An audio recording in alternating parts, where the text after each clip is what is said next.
بسم اللہ الرحمن الرحیم۔ السلام علیکم۔ پروگرام نئی سوچ کے ساتھ میں ہوں آپ کا میزبان افضال احمد۔ ناظرین، اس وقت ہماری جو ارض پاک ہے، اللہ پاک نے اس کے اوپر اپنا خاص کرم کیا ہوا ہے۔ اس وقت پاکستان میں ہر قسم کی قدرتی معدنیات، تیل کے ذخائر، قیمتی پتھر، ہیرے جواہرات اور ہر قسم کی جو معدنیات ہے اس سے مالا مال ہے۔ اس کے بعد بات کی جائے زمین کی، تو یہ اللہ پاک کی ایک اور نعمت ہے کہ پاکستان کی زرخیز زمین جو ہے وہ سونا اگلتی ہے، طرح طرح کے پھل، طرح طرح کی سبزیاں، اور یہ ساری نعمتیں اللہ پاک نے ہمیں دی ہوئی ہیں۔ اگر بات کریں موسموں کی، تو یہ بھی اللہ کی ایک بہت بڑی نعمت ہے کہ پاکستان میں 4 خوشگوار موسم ہیں۔ اللہ پاک نے پاکستان کے اوپر اپنی جو تمام نعمتیں ہیں وہ دی ہوئی ہیں، اور اس کے ساتھ ساتھ ایک بہت بڑی ایسی نعمت جو کہ ملک کو، معاشرے کو اور قوموں کی تقدیر کو بدل دیتی ہے، وہ ہے افرادی قوت۔ اور اس وقت پاکستان میں تقریباً 64% جو ہے وہ ہماری نوجوان نسل ہے۔ لیکن بدقسمتی سے کچھ ایسی چیزیں ہیں جو ہماری نوجوان نسل میں آہستہ آہستہ آ رہی ہیں، جس کی وجہ سے ہماری جو سوچ ہے، وہ سوچ جو ہے وہ اس میں مختلف جو پریشانیاں ہیں، اس میں مختلف جو نفسیاتی مسائل ہیں وہ جنم لے رہے ہیں۔ تو ہم بات کریں گے کہ اپنے ان جو معاشرتی برائیاں ہیں، جو اس طرح کے نفسیاتی مسائل ہیں، ان کو کس طرح حل کیا جائے۔ آج کا ہمارا جو موضوع ہے وہ بھی بڑی اہمیت کا حامل ہے۔ آج ہم بات کریں گے کہ ہمارے آج کے جو نوجوان نسل ہے وہ ہمارے کل کے لیڈر بھی ہیں۔ اگر آج ہم اپنی نوجوان نسل کی اچھی تربیت کریں گے تو کل ہمیں اس کا بہت اچھا پھل ملے گا اور ہم ترقی کی راہ پہ گامزن ہوں گے۔ اسی حوالے سے ہمارے ساتھ لائن پہ موجود ہوں گے ہمارے معزز مہمان جناب محترم زاہد یاسین صاحب۔ آپ تجزیہ نگار ہیں اور رفاع یونیورسٹی کے پروفیسر بھی ہیں۔ اس کے علاوہ ہمارے جو دوسرے مہمان ہیں وہ جناب محسن خان صاحب ہیں، آپ ناظم MSO ہیں۔ اور اس کے علاوہ ہمارے جو تیسرے مہمان ہیں وہ محترمہ رابعہ رانی صاحب ہیں، اسکالر ہیں۔ اور آج ہمارے اسٹوڈیو میں ہمارے معزز مہمان جناب پروفیسر عبداللہ عالم زیب صاحب ہیں۔ سب سے پہلے پروفیسر صاحب، میں آپ کو اپنے اس پروگرام میں خوش آمدید کہتا ہوں۔ جیسا کہ ہم بات کر رہے ہیں کہ آج کے جو اسٹوڈنٹ ہیں وہ کل کے لیڈر بھی ہیں، تو پھر ایک لیڈر کے کیا اوصاف ہونے چاہیے؟ آپ کیا سمجھتے اس بارے میں؟ بسم اللہ والصلاۃ والسلام علی رسول اللہ، اما بعد۔ سب سے پہلے تو آپ کا شکریہ، آپ نے مجھے موقع دیا اپنے ساتھ بیٹھنے کا۔ ناظرین، آپ کا بھی بے حد شکریہ۔ بڑا نہایت ہی اہم موضوع ہے، اور اگر ہم حالات پہ تھوڑی سی نظر ڈالیں، خاص کر اپنی مملکت میں اور نوجوان نسل اور اپنے تعلیمی اداروں پہ، تو اس حوالے سے میں سمجھتا ہوں کہ بہت ہی اہمیت کا حامل ہے۔ آپ نے جس طرح فرمایا کہ آج کے ہمارے نوجوان طلباء، اسٹوڈنٹس، وہ ہمارے کل کے لیڈر ہیں، یہ بالکل آپ نے بجا فرمایا۔ اور پھر اس کے ساتھ دوسرا سوال کہ ایک قائد، ظاہر بات ہے جو آج کا نوجوان ہے وہ کل کا لیڈر ہے، تو اس لیڈر بننے کے لیے آج اسے کون سے اوصاف، کون سی صفات اپنانی چاہیے تاکہ کل وہ لیڈرشپ کا قابل بنے اور وہ اس عظیم اور بڑی ذمہ داری کو اپنے کندھوں پہ اٹھا سکے۔ اگر ہم دیکھیں تو ہمارے پاس تاریخ اسلام میں سب سے عظیم لیڈر، ہمارے لیے رہنما، جنہیں اللہ رب العزت نے اسوہ حسنہ ہمارے لیے قرار دیا ہے، وہ رسول خدا صلی اللہ علیہ وسلم کی ذات مبارکہ ہے۔ آپ صلی اللہ علیہ وسلم کی زندگی، آپ صلی اللہ علیہ وسلم کی شخصیت، آپ صلی اللہ علیہ وسلم کی تعلیمات، کسی زندگی کی کسی بھی آپ فیلڈ میں دیکھ لیں تو وہ ہمارے لیے نمونہ ہیں۔ اگر ہم لیڈرشپ میں بات کریں تو سب سے پہلے رسول اکرم صلی اللہ علیہ وسلم کا جو اسوہ حسنہ ہے، اس سے ہمیں یہ درس ملتا ہے کہ جب آپ صلی اللہ علیہ وسلم نے مکہ میں دعوت کا آغاز کیا تو آپ صلی اللہ علیہ وسلم نے سب سے پہلے اپنا کردار مکہ کے مشرکینوں کے سامنے رکھا۔ اپنا جو کردار ہے، تو میں سمجھتا ہوں کہ ایک لیڈر کے لیے سب سے اہم چیز ہے اپنی کردار سازی۔ جب اس کا اپنا کردار صحیح ہوگا، دیکھیں بعثت سے قبل بھی آپ صلی اللہ علیہ وسلم صادق اور امین سے کے لقب سے مشہور و معروف تھے، اور بعثت کے بعد بھی آپ صلی اللہ علیہ وسلم نے جب مکہ والوں سے پوچھا کہ آپ نے مجھے کیسے پایا ہے، دیکھیں آج میں آپ کو کہہ رہا ہوں کہ آپ کلمہ پڑھیں، اس سے قبل آپ نے مجھے کیسے پایا؟ تو سب نے بیک آواز کہا کہ آپ کو ہم نے صادق اور امین پایا۔ تو جب اپنا کردار کسی کا اپنا ٹھیک ہوگا تو کل وہ لیڈرشپ کی جب اس سٹیج تک پہنچے گا تو اس کے لیے دوسرے لوگوں کے لیے اس کی شخصیت کے اوپر اس کے کردار کے حوالے سے سوال نہیں اٹھیں گے۔ تو سب سے پہلے یہ چیز ہے۔ دوسری چیز، جب ایک لیڈر کو چاہیے کہ وہ صاحب علم ہو۔ علم، اللہ رب العزت نے قرآن کریم میں فرمایا کہ ان اللہ اصطفاہ علیکم وزادہ بسطۃ فی العلم والجسم۔ اور اگر ہم اسی طرح دیکھیں یوسف علیہ السلام جب مصر کے بادشاہ کے پاس گئے، جیل سے نکلے، تو وہاں پہ ان کو جب منصب یعنی لیڈرشپ کا ایک منصب ملنے لگا تو انہوں نے کہا کہ اجعلنی علی خزائن الارض فانی حفیظ علیم، کہ مجھے آپ جو خزانے ہیں یعنی آپ مجھے وزیر خزانہ بنا لیں، کیونکہ میں حفاظت کرنے والا بھی ہوں اور جاننے والا بھی ہوں۔ تو سب سے پہلے دیکھیں لیڈر، ہر ایک بندہ لیڈر ہے۔ میں یہ نہیں کہتا کہ لیڈر، میرا یہ نہیں کہنا کہ لیڈر صرف وہی ہے جو وزیر اعظم ہے یا ایم پی اے ہے یا ایم این اے ہے یا کوئی دوسرا شخص ہے۔ ہر آدمی اپنی ذات کے حوالے سے لیڈر ہے، وہ قائد ہے، وہ مسئول ہے۔ تو اس کے کردار سازی کے ساتھ ساتھ اس کا اپنا یعنی عالم بھی ہونا چاہیے، جس فیلڈ میں وہ ایک لوگوں کو لیڈ کر رہا ہے، ادارے کو چلا رہا ہے، محلے کو چلا رہا ہے، اسکول کو چلا رہا ہے، مملکت کو چلا رہا ہے، اس فیلڈ میں اس کو مہارت ہونی چاہیے۔ علم کا یہ مطلب ہے۔ اور اس کے بعد جو اس کی مسئولیت ہے، ذمہ داری ہے، اس کا اسے احساس ہونا چاہیے۔ یہ سب سے ایک لیڈر کے لیے بہت اہم چیز ہے۔ دیکھیں حضرت عمر رضی اللہ تعالیٰ عنہ ہمارے پاس اگر سیاست میں دیکھیں تو وہ ایک عظیم لیڈر ہیں ہمارے لیے۔ اگر ان کے بارے میں ہم پڑھیں اور ان کی تاریخ پڑھیں تو میں سمجھتا ہوں کہ اگر ایک آدمی سیاست تک پہنچنا چاہتا ہے اور وہ حضرت عمر رضی اللہ تعالیٰ عنہ کی سیرت نہیں پڑھتا تو یہ یقیناً زیادتی ہے۔ حضرت عمر رضی اللہ تعالیٰ عنہ نے ان کو مصر کے گورنر نے جب کہا کہ میرے پاس جب کوئی شخص چوری کرنے کے الزام میں گرفتار ہوگا تو میں اس کا ہاتھ کاٹوں گا، حضرت عمر نے انہیں کہا اگر میرے پاس کوئی شخص آیا اور اس نے بھوک کی شکایت کی تو میں آپ کا ہاتھ کاٹوں گا۔ یعنی عوام کا احساس، جس ادارے کے آپ لیڈر ہیں، جس ادارے کو آپ چلا رہے ہیں، اور اس کے لیے ہم دیکھیں تو رسول اکرم صلی اللہ علیہ وسلم نے فرمایا کہ کلکم راعٍ وکلکم مسئول عن رعیتہ، تم میں سے ہر ایک ذمہ دار ہے۔ ذمہ داری صرف نواز شریف کی نہیں ہے، عمران خان کی نہیں ہے، اس مملکت میں پاکستان میں آپ بھی لیڈر ہیں، میں بھی لیڈر ہوں، اور جو ایک آدمی ہے گھر کا نظام چلا رہا ہے وہ بھی لیڈر ہے۔ اس سے اگر نواز شریف سے اگر پوچھا جائے گا تو مملکت کے حوالے سے پوچھا جائے گا، آپ سے پوچھا جائے گا، جس ادارے کو آپ چلا رہے ہیں اس سے متعلق آپ سے پوچھا جائے گا۔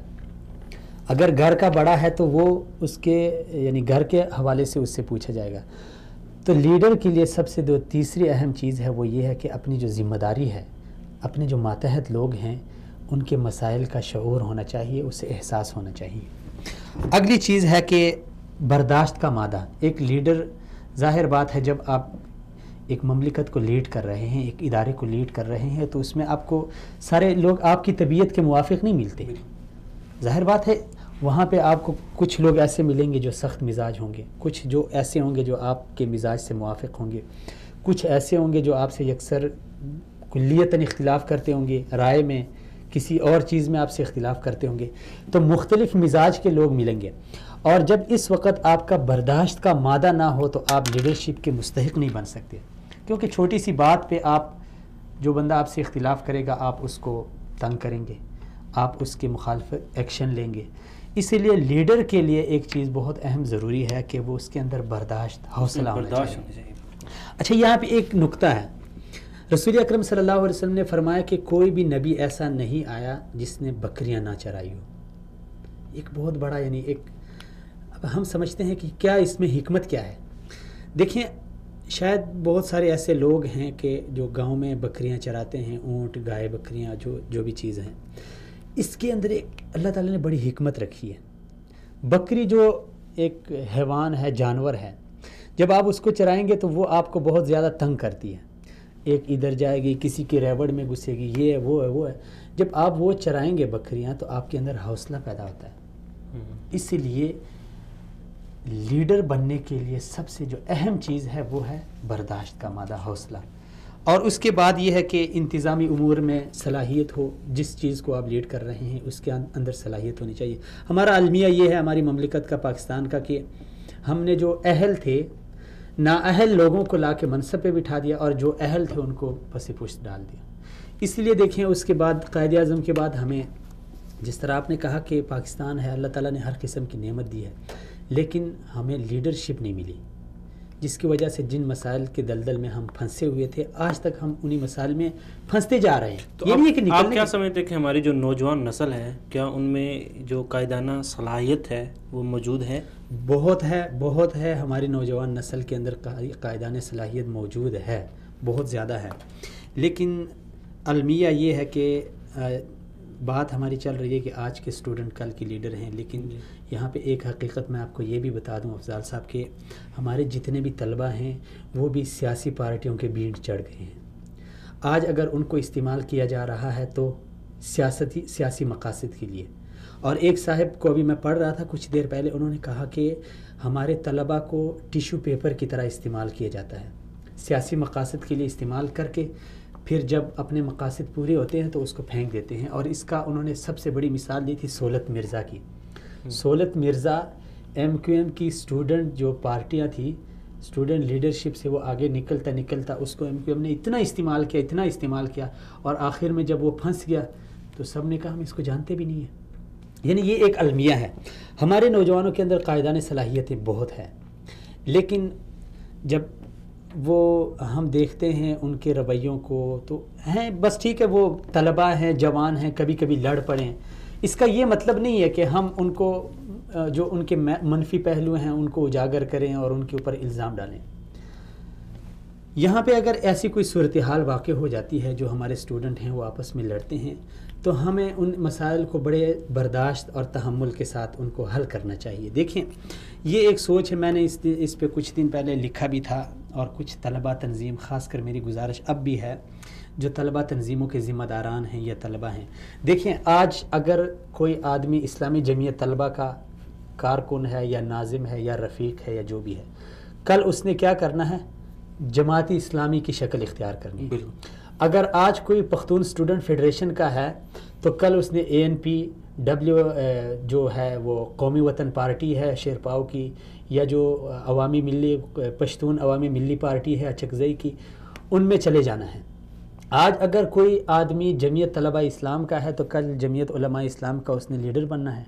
آج اگر کوئی طالب علم کسی اور جو طلبہ تنظیم سے ہے تو کل اس نے جا کے ایک سیاسی پارٹی کی شکل اختیار کرنی ہے، اور کل اس سے پھر اگلا مرحلہ یہ کہ اس نے جا کے یا پارلیمنٹ میں بیٹھنا ہے، یا عدالتوں میں بیٹھنا ہے، یا اس نے اداروں میں بیٹھنا ہے، یا ایجوکیشن سسٹم کو اس نے سنبھالنا ہے، یا جو سیکیورٹی سسٹم اس نے سنبھالنا ہے، یا دیگر جو بہت سارے ادارے ہیں وہ اس نے سنبھالنے ہیں۔ اگر آج ہمارے طلبہ کے اندر اتنا برداشت نہیں ہو رہا کہ ہم ایک دوسرے کے جلسے برداشت نہیں کر رہے، یونیورسٹی میں ایک دوسرے کے پنڈال برداشت نہیں کر رہے، تو مجھے یہ بتایا جائے، میرا ایک سوال ہے سادہ سا اپنے طلبہ بھائیوں سے، کہ کل آپ جا کے عدالت میں ایک دوسرے کو کیسے برداشت کریں گے؟ جی بالکل، اسی موضوع کو تھوڑا سا آگے بڑھاتے ہیں۔ ابھی ہمیں جوائن کیا ہے زاہد یاسین صاحب نے۔ السلام علیکم۔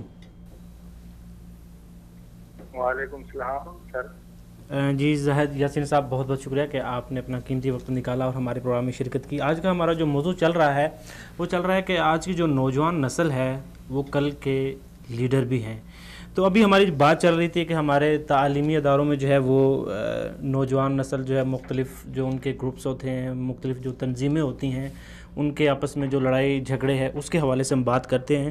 تو آپ کیا سمجھتے ہیں کہ اس طرح کے آئے روز جو تعلیمی اداروں میں لڑائی جھگڑے ہوتے ہیں تو یہ ایک افسوسناک اور بہت افسوسناک بات ہے، تو آپ کیا سمجھتے ہیں کہ اس کی وجہ کیا ہوگی؟ کیا یہ اثر و رسوخ کے لیے کیا جا رہا ہے، یا اس کے پیچھے کوئی ایسے سیاسی مقاصد ہیں جن کو حاصل کرنے کے لیے ہمارے جو نوجوان نسل ہے، ہمارے جو طالب علم ہیں، ان کو استعمال کیا جا رہا ہے؟ میں اس حوالے سے آپ سے یہ کہ یہی خواہش ہوتی ہے کہ میرا بیٹا انجینئر میں سلام ایک میں آج تک کسی شخص نے یہ نہیں پوچھا میرا بیٹا کہاں ہے. آپ کریں گے؟ جی زاہد یاسین صاحب آپ ہمیں سن پا رہے ہیں؟ جی جی آپ بات جاری رکھیے. جی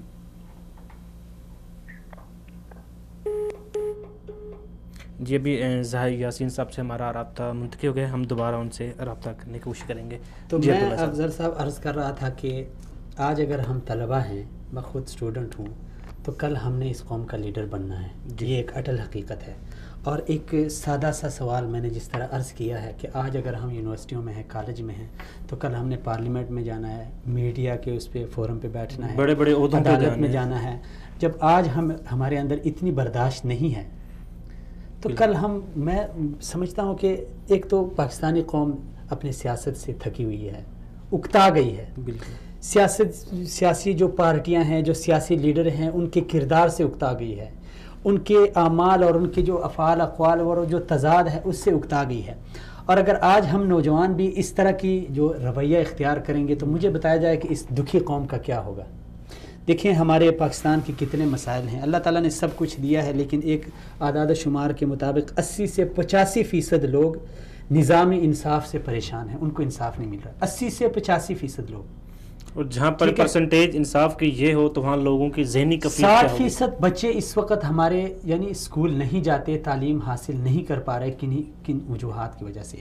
اس وقت ہمارے ہاں بجلی کا بحران ہے, اس وقت ہمارے ہاں پانی کا بحران ہے, تعلیمی بحران ہے, ہر طرح سے ہم پھنسے ہوئے ہیں. ہمارے مستقبل کو یعنی ہم بڑا روشن دیکھنا چاہتے ہیں اور مستقبل ہمارا وابستہ ہے انہی نوجوانوں سے. اگر آج یہ جو قوم ہے جو اس طرح کے عرصے سے دہشت گردی میں پس رہی ہے, یہ جو قوم ہے جو روٹی کپڑا مکان کے لیے ترس رہی ہے, آج ان کے لیڈر ان کے ساتھ یہی کچھ کر رہے ہیں. اگر آپ بھی ایسا کریں گے, ہم بھی ایسا کریں گے, تو میرے خیال میں اس قوم کے ساتھ بڑی زیادتی ہے. اپنے ساتھ زیادتی تو چلیں ایک سائڈ پہ ہم رکھ دیتے ہیں, لیکن ایک قوم دیکھیں, ایک نوجوان ہوتا ہے وہ صرف یہ نہ سوچے کہ میں صرف ہوں, میری اپنی زندگی ہے, اس کے ساتھ ایک معاشرے کی زندگی وابستہ ہے, بالکل ایک حلقے کی زندگی وابستہ ہے, ایک مملکت کی زندگی وابستہ ہے, ایک ادارے کی زندگی وابستہ ہے. اسی لیے اسے اپنے مستقبل کے بارے میں سوچنا چاہیے. اور یہ چھوٹی چھوٹی باتوں پہ لڑنا, یہ میرے خیال میں ایک لیڈر کے شایان نشان نہیں ہے. ایک لیڈر ہوتا ہے, اس کے اندر حوصلہ ہوتا ہے. دیکھیں رسول اکرم صلی اللہ علیہ وسلم ہمارے لیے اسوہ حسنہ ہیں. جب بھی صحابہ کے بیچ اس طرح کے یعنی ناخوشگوار جو ماحول پیدا ہوتا تو آپ صلی اللہ علیہ وسلم بڑے تحمل کے ساتھ اس کو حل کرتے تھے. ایک لیڈر تھے, لیکن ایک دیہاتی صحابی آتا ہے اور آپ صلی اللہ علیہ وسلم کو یہاں سے پکڑ لیتا ہے. اتنے میں رسول خدا صلی اللہ علیہ وسلم کی جان نثار تلواریں کھینچ لیتے ہیں کہ یا رسول اللہ حکم دیجئے, ہم اس کی گردن اتار دیتے ہیں. آپ صلی اللہ علیہ وسلم نے فرمایا نہیں, میں اس قوم کے لیے, اس معاشرے کے لیے رحمت بنا کے بھیجا گیا ہوں, زحمت بنا کے نہیں. تو اسی لیے میرے خیال میں جو برداشت کا مادہ ہے یہ ہمارے اندر بالاولیٰ ہونا چاہیے. دوسری جو بات ہے وہ یہ کہ اس کے جو ہمارے طلبہ تنظیمیں ہیں اور خاص کر ہمارے جو اسٹوڈنٹ ہیں, وہ جب بھی اس طرح کا ان کے بیچ کوئی ایسا واقعہ پیش آتا ہے تو اس کو جلدی سے ہماری جو قوم ہے اس کو بھی میں کچھ ایک پیغام دینا چاہتا ہوں. من حیث القوم جو پاکستانی ہے, میرا میسج یہ ہے کہ جب بھی ایسا کوئی ناخوشگوار واقعہ پیش آتا ہے تو نوجوانوں کی لڑائی, طلبہ کی تنظیموں کی لڑائی, ہم اس کو قومیت کا رنگ دے کے, لسانیت کا رنگ دے کے, صوبائیت کا رنگ دے کے, قوم کو جو پہلے سے ایسے مسائل میں پھنسی ہوئی ہے اس کو ہم مزید الجھا دیتے ہیں. ابھی ریسنٹلی کچھ دن پہلے جو واقعہ پیش آیا پنجاب یونیورسٹی میں, اس کے بعد جو میڈیا اور سوشل میڈیا نے سب کچھ دکھایا وہ بڑا افسوسناک ہے. لیکن من حیث القوم ہماری یہ ذمہ داری بنتی ہے کہ جب بھی کوئی ایسی صورتحال ہو تو ہمیں اس کو بڑے احسن انداز کے ساتھ اس کا مسئلے کا حل نکالنا چاہیے, بجائے اس کے کہ ہم اس کو یعنی الٹے سیدھے ویڈیوز, تصاویر سوشل میڈیا پہ اس کو اپلوڈ کریں, اسٹیٹس لکھیں کہ آج پنجاب یونیورسٹی میں پنجابی پولیس نے طلبہ پختونوں کو ہراساں کیا, آج پختونوں نے پنجابیوں کو مارا, آج سندھیوں نے بلوچیوں کو مارا. دیکھیں ہم پاکستانی ہیں, ہم پنجابی، پختون، بلوچی، یہ بات اللہ تعالیٰ نے یہ قومیت جو ہمیں دی ہے یہ اس لیے نہیں دی کہ ہم ایک دوسرے کے اوپر فخر کریں. یہ ہے ایک دوسرے کے لیے، اس لیے اللہ تعالیٰ نے ہماری شناخت کے لیے ہمیں اللہ تعالیٰ نے فرمایا کہ وَجَعَلْنَاكُمْ شُعُوبًا وَقَبَائِلَ لِتَعَارَفُوا. یہ ایک دوسرے کے تعارف کے لیے ہے، ایک دوسرے کی مدد کے لیے ہے، ایک دوسرے سے جان پہچان کے لیے ہے. اور پاکستان تو میں سمجھتا ہوں ایک بڑا اللہ رب العزت کا کرم ہے. دیکھیں کئی ایسے ممالک ہیں جہاں پہ صرف ایک قوم بستی ہے، لیکن پاکستان وہ ایک واحد ایسے ملک ہے جس کے اندر بہت ساری قوموں کے مجموعے ہیں. اور اس مجموعے کا جو مطلب یہ نہیں ہے کہ پاکستان کو ہم نے کسی قومیت کے بنا پہ حاصل کیا تھا. یہ دنیا کے لیے ایک میسج ہے کہ دیکھیں اتنی ساری قومیں اکٹھی رہ رہی ہے، ان کا نظریہ کیا ہے؟ ایک نظریہ ہے، اور وہ ہے لا الہ الا اللہ محمد رسول اللہ، جس نظریے کی بنیاد پہ ہم نے اس مملکت کو حاصل کیا تھا. تو میرے خیال میں جہاں اس طرح کے واقعات ہوں تو اس کے بعد قوم کو بھی تھوڑا سا اپنی ذمہ داری کا احساس کرنا چاہیے. میں پہلے عرض کر چکا ہوں کہ اس میں ہم کسی ایک کو ذمہ دار نہیں ٹھہرا سکتے. میں اس میں اگر ذمہ دار ٹھہراؤں گا تو ہر ایک شخص ذمہ دار ہے، اور وہ میرے کہنے پہ ذمہ دار نہیں ہے، وہ رسول اللہ صلی اللہ علیہ وسلم کی حدیث کے مطابق ذمہ دار ہے. اس لیے ہر آدمی اپنی ذمہ داری کا احساس کرے. اگر میرے پاس یہ ایک موبائل ہے تو میری بہت بڑی ذمہ داری ہے کہ میں اس کا استعمال کیسے کرتا ہوں. ہو سکتا ہے یہ موبائل میرے ماتحت ہے، میرے ہاتھ کے نیچے، میں اس کو جیسے مرضی استعمال کروں، مجھ سے اس کے بارے میں پوچھا جائے گا. اسی لیے ہر ایک چیز کو آپ اس کو صحیح استعمال کریں، اس کو غلط رنگ نہ دیں، قومیت کا رنگ نہ دیں. اگر طلبہ کی اس طرح کی لڑائی ہو جائے تو پختون، پنجابی اور بلوچی، سندھی یہ آوازیں نہ لگائیں. خاص کر سوشل میڈیا پہ اس دن میں نے جو دیکھا وہ بڑا افسوسناک امر ہے کہ یہ کہا گیا کہ بھائی پنجاب میں پختونوں کو نشانہ بنایا گیا اور یہ پنجابی ہے، ان کو پکڑا جائے. دیکھیں اس سے قبل بھی پاکستان میں ایسے واقعات ہوئے کہ ہمیں تقسیم کرنے کے لیے مسلکیت کا رنگ دیا گیا. جی بالکل، اس بات کو ہم جاری رکھیں گے. ابھی ہمارے ساتھ زاہد یاسین صاحب ہیں. السلام علیکم زاہد صاحب.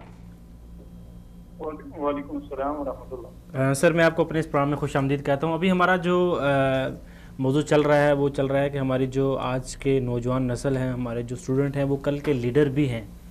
لیکن ہم دیکھتے رہتے ہیں کہ آئے روز ایسے واقعات ہوتے رہتے ہیں یونیورسٹیز میں، کالجز میں، جس کی وجہ سے لڑائی جھگڑے ہمیں دیکھنے کو ملتے ہیں. یہ ایک اچھی بات نہیں ہے کہ ایک تعلیمی میدان میں جہاں ہم کچھ سیکھنے جاتے ہیں وہاں ہمارے جو رویے ہیں وہ کچھ ایسے ہوتے ہیں کہ جسے ہم بعض کا تہذیب سے بھی ہٹ جاتے ہیں. ایک دوسرے کے خلاف مختلف جو ہے رد عمل آتا ہے، وہ فیس بک پہ ہوتا ہے، سوشل میڈیا پہ، مختلف جگہوں پہ ہوتا ہے. تو آپ کیا سمجھتے ہیں کہ ہمارے یہ جو نوجوان اسٹوڈنٹ ہیں ان کو جو ہے وہ کیا کسی اثر و رسوخ کے تحت استعمال کیا جاتا ہے، یا اس کے پیچھے کوئی ایسی سیاسی پارٹیاں ہیں جو ان کو استعمال کر رہی ہیں اس طرح کے جو ہنگامے آرائی ہوتے ہیں؟ بسم اللہ الرحمن الرحیم. اکثر یہ دیکھا گیا ہے کہ اس طرح کے جو واقعات ہوتے ہیں ان کے پیچھے سیاسی محرکات ہوتے ہیں، یا کوئی نہ کوئی خفیہ چیزیں، مخفی طاقتیں جو ہیں وہ طلبہ کو ہمیشہ استعمال کرتی ہیں. ریسنٹلی جو پنجاب یونیورسٹی میں ہونے والے واقعے کے پیچھے بھی محرکات ہیں. کچھ تو میڈیا کے ذریعے سامنے آئے ہیں، کچھ ابھی تک بعد میں سامنے آئیں گے. طلبہ تنظیموں کو اور طلبہ کو اس چیز کا ادراک ہونا چاہیے، اس چیز کا احساس ہونا چاہیے کہ وہ کسی کے ہاتھوں جو ہے وہ استعمال نہ، وہ لیڈر ہیں اور کل کے لیڈر ہیں، ان کو ان حالات کو سمجھنا چاہیے. ظاہر ہے یہ عمر جو ہے وہ جذبات کی ہوتی ہے، اس میں اس انداز میں چیزوں کو سمجھنے اور ان کو اس کا ادراک حاصل کرنے کا جو ہے ان کے پاس ایک تو ٹائم بھی کم ہوتا ہے، جذباتی چیزیں زیادہ ہوتی ہیں، جوش زیادہ ہوتا ہے، تو اس میں آ کے وہ نقصان کرتے ہیں. یہ اس طرح کے واقعات ہیں ان کے جو مخفی قوتیں، کوئی اور مقاصد ان کے ہوتے ہیں، وہ اس طرح کی لڑائی کے ذریعے اپنے مقاصد کو حل کرنا چاہتی ہیں، یا تعلیمی اداروں کا ماحول جو ہے اس کے اندر تناؤ کی کیفیت پیدا کر کے اپنے مسائل کو حل کیے جاتے ہیں. ہمیشہ جہاں بھی طلبہ تنظیموں کو یا طلبہ گروپوں کو لڑایا جاتا ہے اس کے پیچھے مقاصد مخفی جو ہیں وہ بعد میں ان کو پتہ چلتا ہے یا اس کا احساس ہوتا ہے. ہمیں بحیثیت طالب علم اپنا یہ کام کرنا چاہیے کہ ہم اپنی تعلیم کو توجہ دیں